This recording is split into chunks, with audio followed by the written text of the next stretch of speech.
in. We are in Labu. Labu is the lab, the bake shop. This Correct. is where you experiment. This is where you prep everything. This is where you get everything ready. And we're, it's not an experiment. Well, it's an experiment to see what I can do. You can do this in your sleep. We are going to make a very classic lemon meringue tart. Correct. So we have our ingredients all laid out, which is one of the basics of baking, right? Is to have your whether you're doing it at home or commercially, exactly. Right? You have to have everything out ahead of time. You shouldn't be like reaching for it halfway through the process. Exactly. And at room temperature, of course, too, right?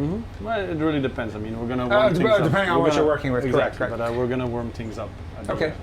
Sugar, cornstarch, lemon peel, lemon juice, eggs, lots of butter. Of course. Lots of butter because you're French and it's French baking. This is not off the store shelf butter, though, is it? Correct. We get this through our one of our distributors. We have two types of butter that we use. They're both high fat ratio butters.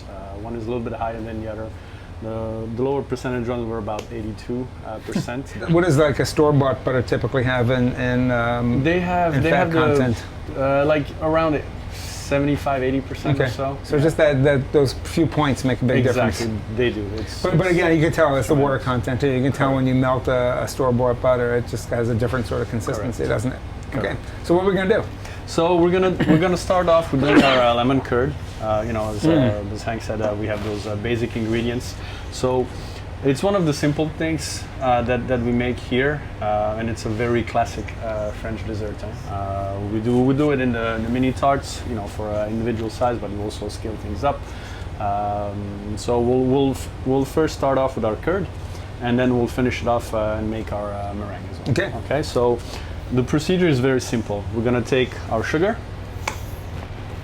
We're gonna take the cornstarch. Okay. Cornstarch is gonna help us gel things, right? As it is done. Yep. Sorry, let me just go get a whisk. That's one thing that I forgot from my mise en place. So we're gonna first get these guys mixed in, okay? Then we're gonna do our lemon zest. Okay. That's a good amount of it. Yes. Lemon juice right here. Because there's nothing worse than having a lemon tart and it not really being all that lemony. Yeah, we have a lot of people. There's no risk of this being not lemony enough. Exactly. We have a lot of people coming in and tasting our pastries, and they're really surprised because, well, we put real fruits and real ingredients inside, and it's just not some chemical compound that is made to resemble that. So we're gonna mix this in basically just to kind of break off the egg yolks. And then the second step of it is going to be warming it up in a bain-marie, okay? So bain-marie is French for a double boiler, yes? Yep. Okay, so we have here one pot with a little bit of water inside, okay? The principle of a bain-marie is to heat things up without scorching them, right? So without having direct flame on it. So this is typically done for sensitive items such as eggs or chocolate, for that matter, okay? We don't want to burn the chocolate because it's already been, baked once. And we don't want to bake the eggs. Exactly. You don't want to make scrambled eggs. We don't want to make lemon eggs, right? That's right. So this is what we do. We continuously keep whisking basically, and we're gonna check for temperature. Okay. Once it reaches 84 degrees Celsius, which is basically the pasteurization point, because you want to be able to pasteurize your eggs, right. And make sure that they're safe to eat. Once we have reached that point, we're gonna put the butter in, melt everything together, and then we're gonna strain it. Okay? And to further keep with being traditionally French, everything's in Celsius and everything is in grams. Of course, right. yes. This is the one rule that we all abide by at the bakery. There are no cups, no ounces, so no teaspoons. I'm gonna let you whisk here if you want. Let's switch places, and then we're gonna check. You're gonna see, after whisking for a while, it's gonna start to get thicker and thicker and thicker. Okay, we want to have a thick consistency, but not too thick, otherwise we won't be able to strain it. And we're gonna check the temperature at some point. And you can even feel from the time I first started to whisk it that there's more consistency there. No, of course. As the eggs warm up, they start to, and then the starches are also, the cornstarch is starting to act as well. So that's tricky thing with cornstarch too, because you need, we talked about this earlier, there's science to this. So you need enough cornstarch to have the right consistency, but you don't want to have too much cornstarch because then it leaves a kind of a weird taste, doesn't it? Exactly. There's a strange aftertaste, and you're because I've done that at home. I've put too much cornstarch in something. I mean, a lot of people, substitute now flour by cornstarch. Or they make a little roux or something, right? So if you want to make a bechamel without all that flour, you throw in a little bit of cornstarch, and you make it gluten-free as well. So there are a few things that cornstarch, potato starch can do that these guys don't. So. Baking also is great for the forearms and wrists, folks. I can tell you that it's a good workout here. Well, next one I should have you do the pastry cream. Oh. We do this pastry cream. It's on direct fire, obviously, but we do that for 8 minutes. Yeah, you can maybe do a workout studio here too. Bakery and workout studio. Yeah. It might be the next rage after. Well, that's I always tell to whoever joins us is you get a workout for free. Huh? I mean, you get paid actually for that workout. Yeah. So let me just put these guys in.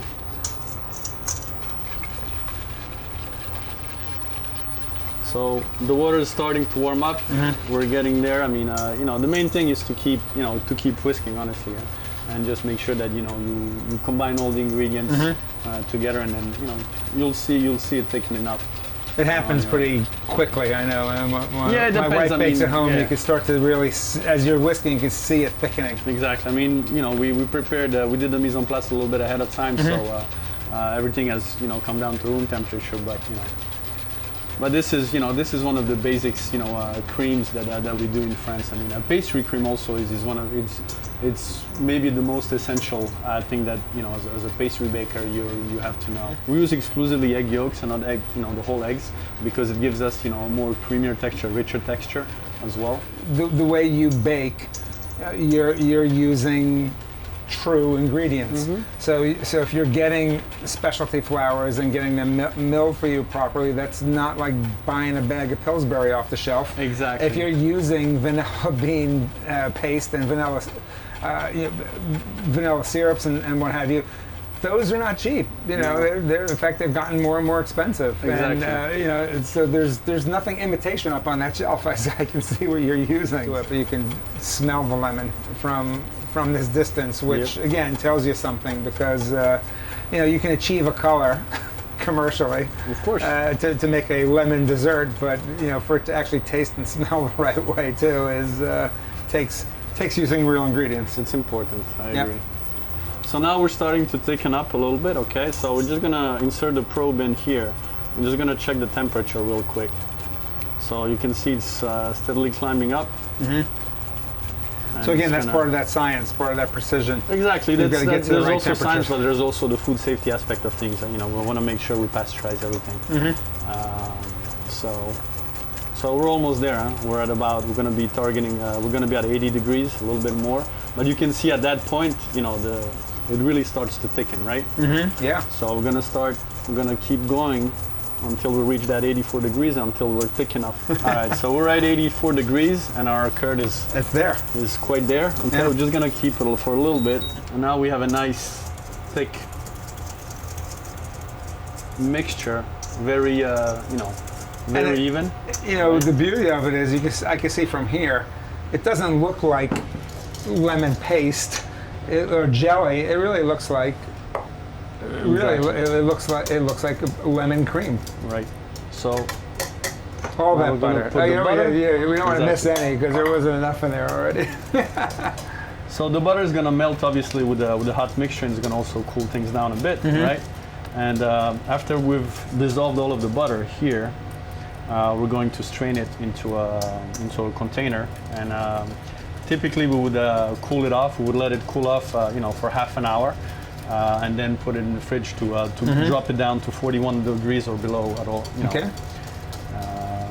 At that time. So I'm gonna let you finish this over here. Go ahead while I prepare the container. Wow, this smells like butter and lemon, folks.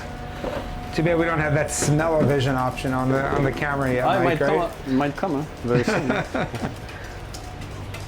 Smells great, looks great. I mean, this is a great color, it really is. All right. All right. Well, doing a good job. Huh? I'm your unskilled, cheap labor here today. You a lefty? I'm a lefty. Okay. Yeah. My wife's Gauche, a lefty gauche, too. right? Gauche. Gauche. So why are we Great straining this? uncles, We want to yeah. get out some of the, just to make it cleaner, smoother. Yeah, exactly. Yeah, it's about the texture. I mean, we're gonna reintroduce the lemon zest into it, you know, because some of it will fall through the sieve, some will not. But it's also to make sure that we have, you know, smooth. You have a smooth and good looking curd. Okay. I think we're good. I think we're good.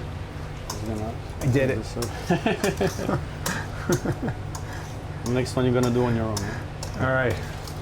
All right. I just completed the we first have a leg of the Tour de France. Nice and smooth texture. And we're just gonna let it go through. Okay.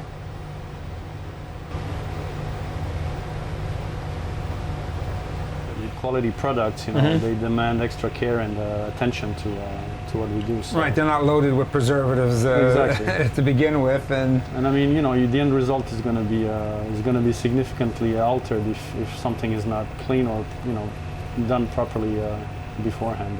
so by straining it too, you're some of the peel is getting in, but a lot of it's not, and so you're extracting flavor, but you're probably taking out bitterness. Exactly, we're taking out the bitterness. We're gaining smoothness also out of it. Better mouthfeel for the custard. Exactly. Because it really is it's a custard. It's a cream. Yes. Again, I think a lot of people think lemon meringue, and they think of that yellow gelatin jelly kind of a thing. But this is not. This is not that. Pastry really is all about, you know, sugar, butter, and eggs. I mean, it's tough to do without, you know, one or another. So, all right. So we're smoothing everything out here. We're good. So we're gonna clean up in a little while, and our curd is here. So you see, it's now in a liquid state. But as soon as it starts cooling off, the butter's gonna, you know, really start starts solidifying a little bit, and the starch also, you know. But it's so well exactly blended that it becomes something very smooth and seamless. Yep. All right.